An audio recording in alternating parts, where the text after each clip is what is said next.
त्यांच्या दारामध्ये आंदोलन करावं लागले।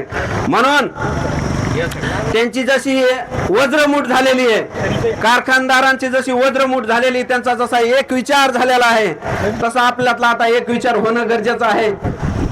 मी जास्त काही बोलणार नाही, पण एकच सांगतो, या आंदोलनामध्ये, शेतकरी संघर्ष समितीच्या आंदोलनामध्ये ज्या ज्या वेळेस मला काही देण्याची गरज पडेल, माझं 100% जे काही सहकार्य मला द्यायचं आहे, माझं 100% वेळ मला द्यायचा आहे, ते मी शेतकरी संघर्षाच्या आणि माझ्या शेतकरी बापासाठी मी ते द्यायला तयार आहे। आणि सोबतच सर्वांना एक विनंती करायची, या लढ्यामध्ये आपलं 100% उतरा बांधवांनो, कारण आपण या लढ्यामध्ये उतरलो तर कुठेतरी आपल्याला न्याय मिळणार आहे।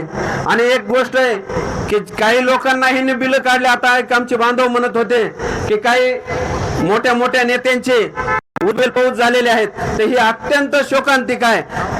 म्हणजे अन्याय जाणून बुजून केला जात आहे याचा अर्थ निघतो। म्हणून आपल्याला आता या ठिकाणाहून आपला न्याय घेतल्याशिवाय आपल्याला इथून उठायचं नाही। आणि दुसरी गोष्ट, जास्त काळ जर अन्याय सहन केला तर माणूस गुलाम बनतो। आणि आपल्याला आता जास्त काळ अन्याय चालू आहे आणि गुलाम बनवण्याचे प्रयत्न चालू आहेत, तर आपल्याला ही चळवळ मोठी करावी लागेल। आणि ह्यांची आपल्याला जे काय गुलामगिरीत ठेवण्याची पद्धत कारखानदाराची चालू आहे, हे आपल्याला सर्वांना मिळून मोडीत काढावं लागेल। आमचे बडे दादा म्हणले की हे आंदोलन आता पुढे जाणार आहे आणि हे आंदोलन आपल्याला पश्चिम महाराष्ट्राच्या पुढे घेऊन जायचं आहे, कारण इथला ऊसभाव बिल आपल्याला आता 3,500-4,000 हजार, पण जे तिकडं पश्चिम महाराष्ट्रातले कारखानदार तर इथल्याही कारखानदाराला तेच भाव द्यावा लागणार